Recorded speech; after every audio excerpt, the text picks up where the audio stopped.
नमस्कार, myself doctor Rajesh Kumar, department of zoology, SPC government college Ajmer.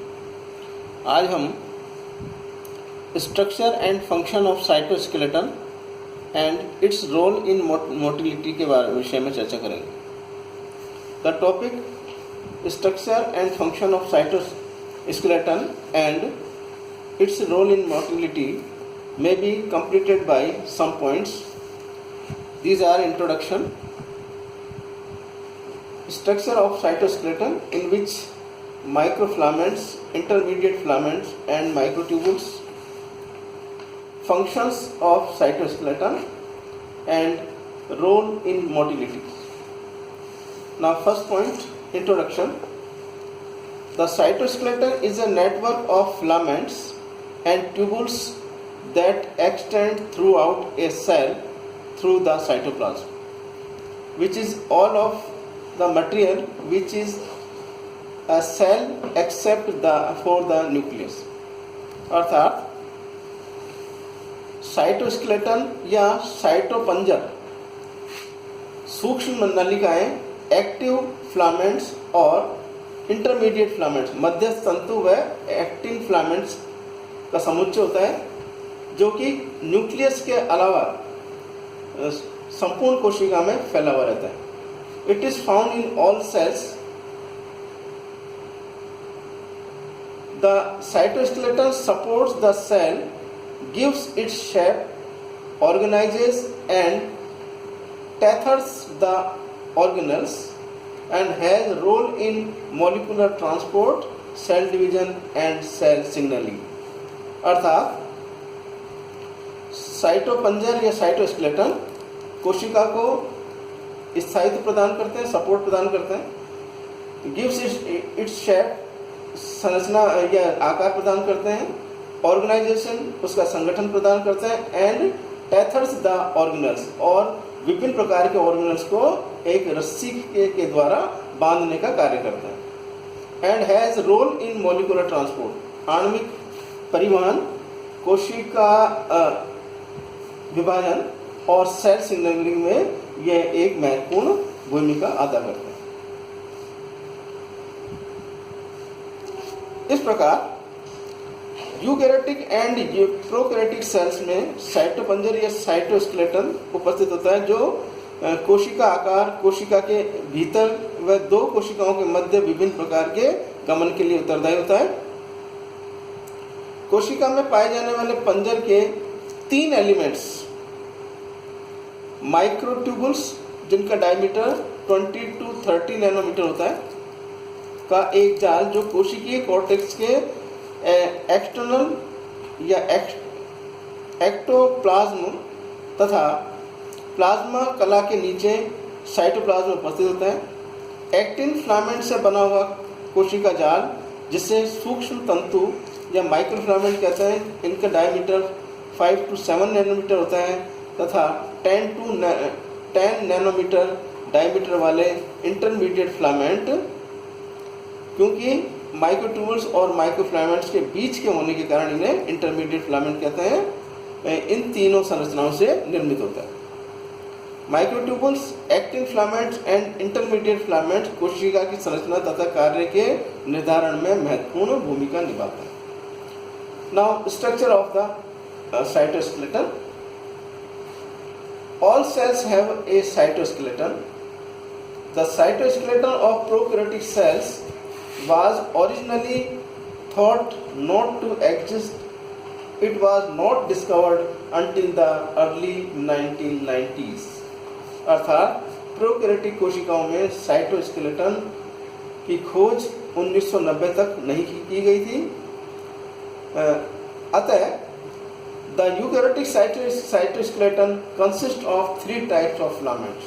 Eukaryotic कोशिकाओं में जो साइटोपंजर है वह 3 प्रकार के filaments, which are elongated chain of proteins known as microtubules, intermediate filaments and microtubules are present. अर्थात यूकैरियोटिक साइटोपंजर में 3 प्रकार के फिलामेंट उपस्थित होते हैं, जो कि प्रोटीन द्वारा निर्मित होते हैं। Now first, microfilaments. Microfilaments are also called actin filaments because they are mostly composed of the protein actin. Microfilaments को एक्टिन फिलामेंट भी कहते हैं क्योंकि यह प्रोटीन एक्टिन द्वारा निर्मित होते हैं. There structure is 2 strands of actin wounds in a spiral. इनकी संरचना में 2 strands, इसके एक्टिन के 2 strands आपस में स्पाइरल शेप्ड में वुंड या गुथे हुए रहते हैं. They are about 7 nanometer thick, making them the thinnest filament in the cytoskeleton. Cytoskeleton का सबसे महीन पार्ट जो होता है वह माइक्रोफिलामेंट होता है, जिसका डायमीटर 7 nanometer होता है. Microfilament have many functions. They aid in cytokinesis, they aid in cell motility and they are also involved in cytoplasmic streaming. अर्थात माइक्रोफिलामेंट कई प्रकार के कार्य करता है जिसमें महत्वपूर्ण है cytokinesis, cell motility and cytoplasmic streaming. Now second element which is known as intermediate filament. Intermediate filament about 8 to 12 nanometer wide. They are called intermediate because they are in between the size of microfilaments and microtubules. चूंकि इनका size microfilament और microtubules के बीच का होता है, अतः इन्हें मध्यस्थ तंतु भी कहते हैं, जिनका डायमीटर लगभग 8 से 12 नैनोमीटर होता है. Intermediate filaments are made of different proteins such as keratin, vimentin, desmin and lamin. Intermediate filament की संरचना में विभिन्न प्रकार के प्रोटीन्स जिसमें keratin found in hair and nails and also in animals with scales, horn and hooves. Keratin के अतिरिक्त विमेंटिन, desmin and lamin, these are proteins found in intermediate filament.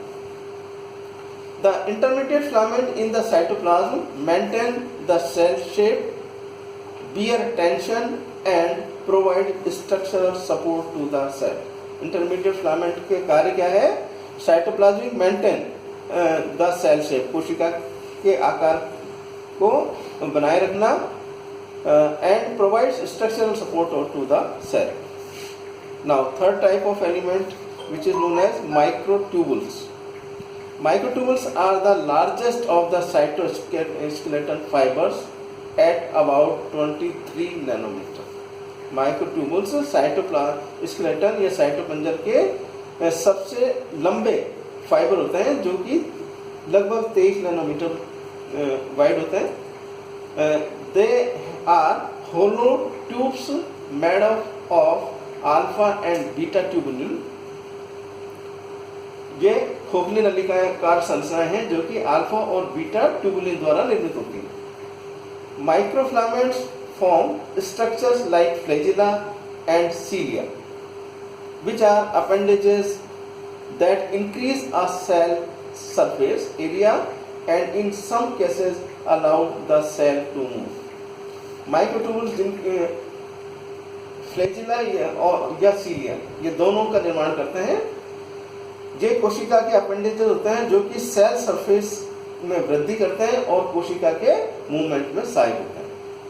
Most of the microtubules organising centre, most of the microtubule in an animal cell come from a cell organelle called the centrosome, which is a microtubule organizing center, MTOC. अर्थात जंतु कोशिकाओं में मुख्य रूप से जो microtubules पाए जाते हैं वे सेंट्रोसोम पर स्थित होते हैं.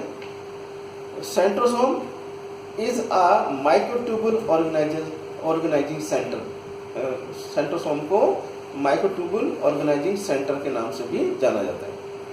Microtubules are important in forming the spindle apparatus or we can say mitotic spindle. They are also involved in transporting molecules within the cell and in the formation of the cell wall in cell plate. अर्थात microtubule का महत्वपूर्ण जो भूमिका है वह है spindle apparatus या mitotic spindle के निर्माण के लिए है। इसके अतिरिक्त मॉलिक्यूल्स के परिवहन के लिए और सेल वॉल में सेल प्लेट के निर्माण के लिए भी यह उत्तरदायी होता है। Now function of cytoskeleton. Cytoskeleton have several function.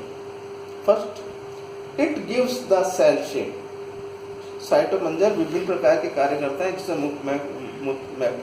महत्वपूर्ण है सेल शेप, ये कोशिका का आकार। It can also give the cell movement, कोशिका को गति प्रदान करने में भी यह सहायक है। The cytoskeleton organises the cell and keeps the cells organelle in place. कोशिका में पाए जाने वाले विभिन्न कोशिका अंगों को इस स्थानबद्ध करने में भी साइटोस्केलेटन महत्वपूर्ण भूमिका अदा करता है। इसके अतिरिक्त cytoskeleton helps move chromosomes during cell division. कोशिका विभाजन के दौरान क्रोमोसोम्स के मूवमेंट के लिए भी यह अति आवश्यक है। Cytoskeleton is a frame of A building. अतः साइटोस्केलेटन या साइटोपंजर को एक बिल्डिंग का सांचा भी कहते हैं। Like a building frame, the cytoskeleton is the frame of the cell, keeping structures in its place, providing support and giving the cell a definite shape. अर्थात साइटोपंजर एक बिल्डिंग के रूप में, एक सांचे के रूप में कार्य करता है, क्योंकि यह कोशिका अंगों को एक स्थानबद्ध तरीके से रखता है, उन्हें कोशिका को सपोर्ट प्रदान करता है और एक कोशिका को एक डेफिनेट या निश्चित शेप प्रदान करता है। Now last point, role in motility.